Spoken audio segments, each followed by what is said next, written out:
が生きていた時代には、イエス様はじゃあどの聖書箇所を使ったかというと、ヘブル語の原本を使った場合もあれば、セプチュージアンってさっき出ましたけれども、70人語訳聖書を使ってイエス様が引用していた場所もありました。ちょっと難しいんですけれども、ということは70人訳聖書ということは、もともとあった原本を訳されていたものをイエス様が使われたということになります。ですからイエス様は翻訳されていた、書物を使っていたということだけが分かります。これだけ見ても、例えば英語ですと KJV 訳ってあります。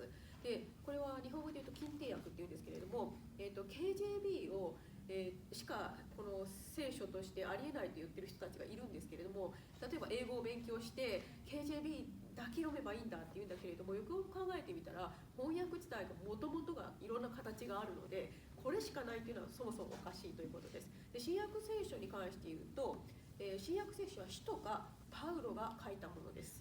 でヤコブ書というのがありますが、イエス様の、半分、異父兄弟になりますねが書いたものとかありますけれども、基本的には使徒によってこれは聖典になりうるっていう確約が得たものが新約聖書になっています。はい、でヘブル書については著者不明になっていますが、その、いろんなヘブル書の書き方とかを見ていると、おそらく著者はパウロでないかなというふうに見えます。OK ですかね。こんな感じです。So Shuming asked about translations. What's good for non-native English speaker? Just a couple things. Bonnie brought out that there are two ideas of translation. There's the literal, and literal is for every Greek word, every English word, or Japanese or French or whatever, has to sit on a Greek word. That's called literal translation. Dynamic equivalence is they move the Greek and Hebrew back one step and they go, that kind of means this, but it's not tied. That kind of means this. So like the NIV, you've heard of the NIV. The NIV is that. It's called dynamic equivalence. The Greek text is here, but what it means kind of floats, and they try and almost make it contemporary with modern language. But here, the literal translations, which are, of course, the King James, New King James, New American Standard, actually the RSV, even though that's not a real strong one. But there are a lot of these literal translations. Personally, then within that, you have two manuscript families. You have the majority text, and it is what it says. There are 25,000 copies of the New Testament that have been found, pieces, manuscripts. The majority of them are what's in the King James. The minority text is what the New International, New American, what's the one by Crossway? ESV, yeah. They use the minority text. For me personally, and I don't know what you teach, and I always tread lightly on this at Word of Life. The reason I primarily like the majority text is that they put what every manuscript says they put it in the New Testament.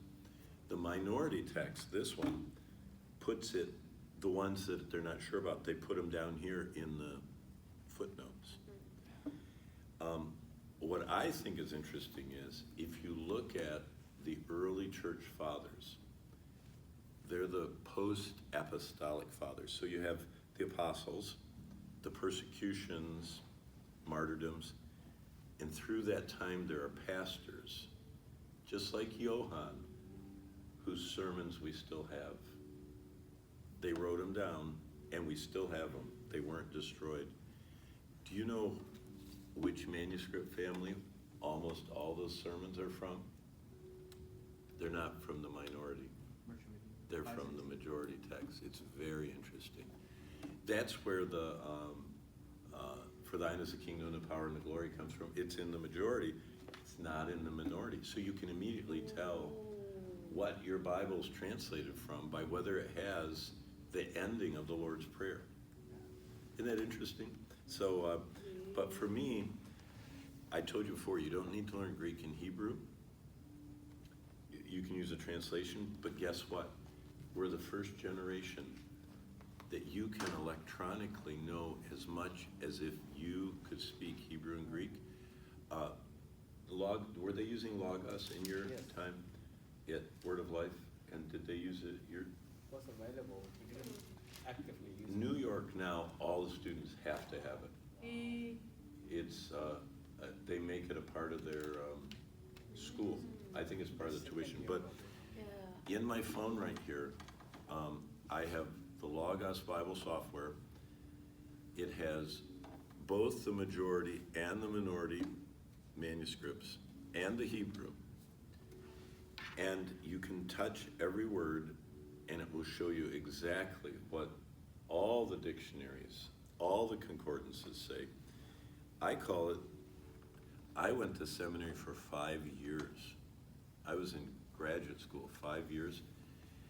For $99, you can get 5 years of my life.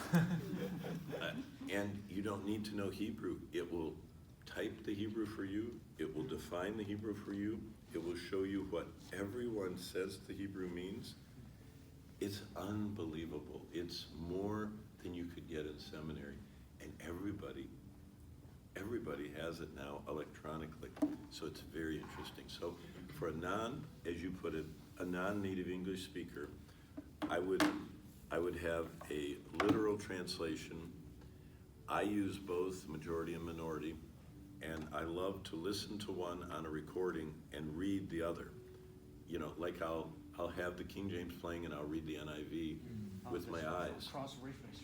And I go, whoa, that's totally different. Yeah, I just have the same experience because when I read the Revelation 22 verses 16, and I say, that Jesus said, I'm the offspring, I'm the root and offspring of David, and I'm bright and the morning star. When I read the morning star, I just remember some videos or some influencers just say that, the morning star is Satan. But I just come back to the Isaiah. The Isaiah in KJV just straight speak out, Lucifer, the son of morning, just fallen, the fallen star.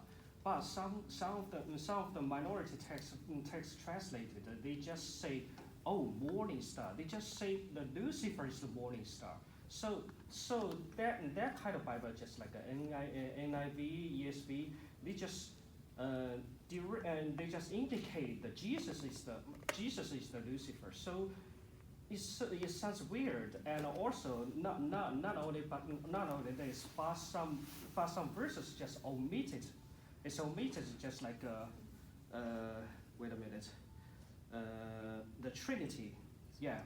The Trinity. When I read the ESV, I beginning the Bible reading from ESV. I think the ESV's morning English is really easier to understand. But when I read ESV, I find that it's a little bit weird, and some verses just get lost.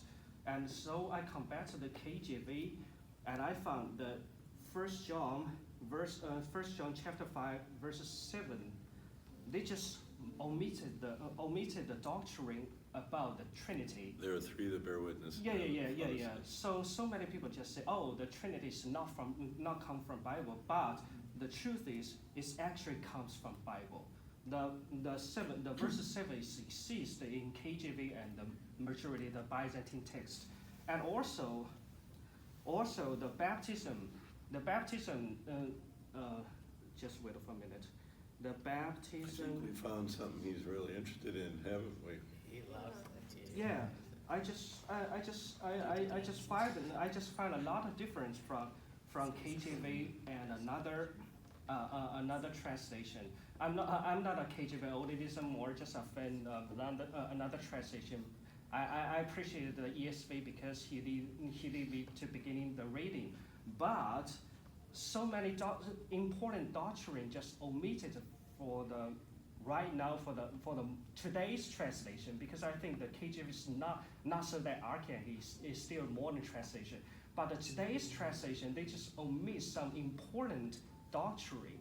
That's not that I think my personal view is saying it's not good for new beginners for fully totally understand the God, understand the baptism, understand the faith, understand the Trinity. So that's the reason why I want to ask this question: what kind of the easiest version, understand version for non-English speaker, for new believer, for new believer, or even for non-Christian believer to study, to make the salvation from Bible. So that's the question.